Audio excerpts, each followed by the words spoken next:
We heard from both defensive coordinator Tony White and offensive coordinator Dana Holgorsen following Tuesday's Husker practice. Before I get to that, this report is brought to you by Prize Picks. There is no better way to get into the action of all of your favorite college games, pro games, NBA, college basketball, whatever the sport. It's as simple as picking more or less in your favorite stat categories. You could win up to 10 times your money with Prize Picks. And by using the promo code HuskerOnline, we're going to give you $50 free with your first deposit of $5. As for on the field with Tuesday's practice, both coordinators talked about just the challenges of coming back on a short week.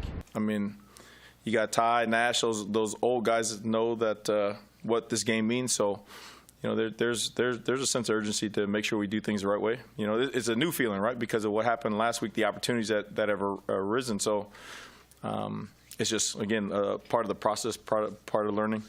You know, there's a lot of things going on, right, with the Thanksgiving and then playing early, the short week and all that stuff. So we just going through the process with that. With Dana Holgorsen, he was really pleased with how things looked this past week, but he knows they're going to have their hands full against a very talented Iowa defense. You know, everywhere, honestly. You know, I sat up here a week ago and, you know, I don't remember what I said, but I felt encouraged. I know Dylan said it, you know, felt encouraged, and it kind of is hard to justify feeling encouraged when you score 13 points and you're in a game that you can win and you don't, okay? But it just felt good. It felt better. You know, this is from people that said what it's been like, you know, and so the players were excited about lining up and practicing and had a good week of practice, went out there and played better. I mean, it is, you know, we ran the ball better. You know, second week in a row, I thought the O-line has played well. Dylan's been, he hasn't been hit a whole lot. You know, he feels good. He's getting better. He's processing things well. We're throwing and catching it better. Our receivers are in the right spots. You know, we improved in the red zone. You know, we lost that game at USC because we couldn't finish drives, and then, you know, that was a big focus last week, and we got 5 touchdowns in 7 red zone attempts. You know, so moved the ball well. Just, you know, overall was good improvement. You know, and Wisconsin's a good football team. That's the way it's going to be every week in the Big Ten. So, you know, we're excited about taking another step. You know, it's going to be harder. We all know that. Iowa's a really good football team. They play great defense. They have for, what's it going on, 25 years now? You know, I remember my second year at Texas Tech, 2001, we played Iowa in the Alamo Bowl. And it's the same thing.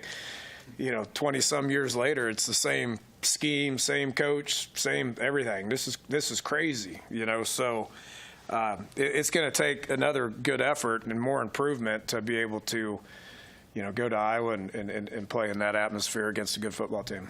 Holgorsen was also high on some of the things they were able to do in the running game. I think, you know, everything starts up front, you know, so the O-line's doing a good job. Tight ends are doing a good job. I think we're doing a good job as a staff of scheming things. And then just, you know, give him as much credit as the rest of them. I mean, he's gaining confidence. You know, he's been put in that role, and he's taken advantage of his opportunity. I don't know what the touches were before I was here. I didn't go back and look at that. I watched all the video, but I didn't study touches or anything. But he's certainly taken advantage of this opportunity. You know, he goes in there and he's a difference maker. He was the offensive player of the week last week, and played well. You know, so. You know, just give him credit for the amount of work that he's putting in and the attitude that he has. He's a great young man. And, you know, I just say this, you know, the culture that Coach Rule has here and the players, you know, I call it the give a crap level, but just, you know, how much they care and how much they want to play, enjoy playing, enjoy practicing, enjoy the process allows me to coach the way I want to coach. And you know, proud of him for how he's been playing. He's been a huge spark here the last 2 weeks.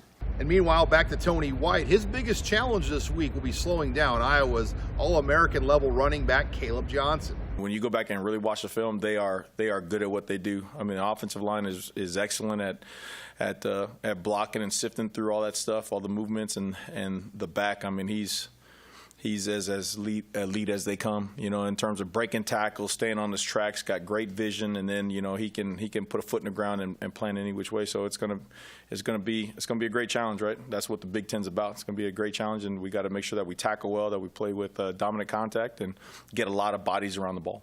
They're very physical up front, and as you know, they have one of probably the best back in the Big Ten. So just bringing that physicality that we know they're going to bring, just playing our game.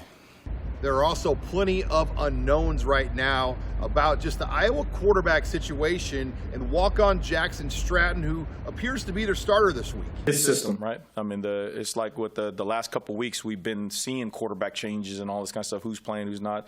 And the one thing that is a little different here is that those systems where the quarterbacks were changing were a little bit more like 50-50 to passing offenses, and they relied on the run game. Iowa's going to run the ball. They are going to run the ball, especially if you let them. And so, the quarterbacks are doing a good job of managing the quarterbacks in their situations, but we got to make sure that we take care of the run game first.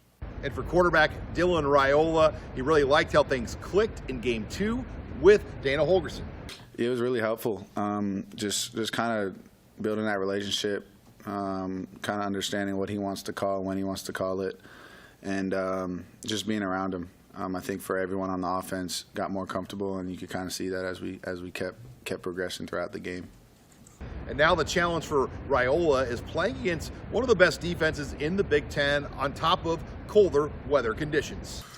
Yeah, their head coach and coordinator have been together since I was even born. So obviously a lot of experience, and they play very sound. They play very well together. With it being the last game, you can kind of see them get better and continue to progress each week. So we'll have to be ready for anything that they have ready for us, and it'll be fun game and handle our business. And what a way this would be to cap off the regular season with the opportunity to beat a team like Iowa. Serious rivalry, taking way back, and it'll be electric. Friday night, last game at their place. Be a good scene. Yeah, this is college football, right? Black Friday, Thanksgiving, national TV. You got a rivalry that's one of the best in college football. Like, this is college football, and this is why you come to Nebraska. This is why you play in the Big Ten. Like, this is truly historic. So I'm gonna soak it up. I might have some gloves on, but I'm gonna soak it up.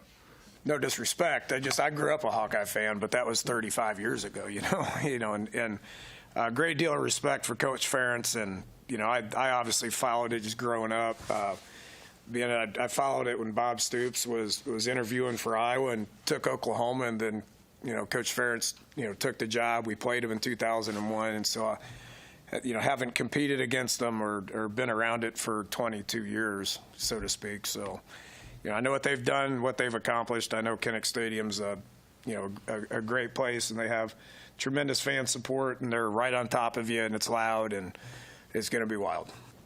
I feel like the goal this week is kind of play free of mind and approach this week like another work week. The same way we approached Wisconsin, the same way we got to approach this week.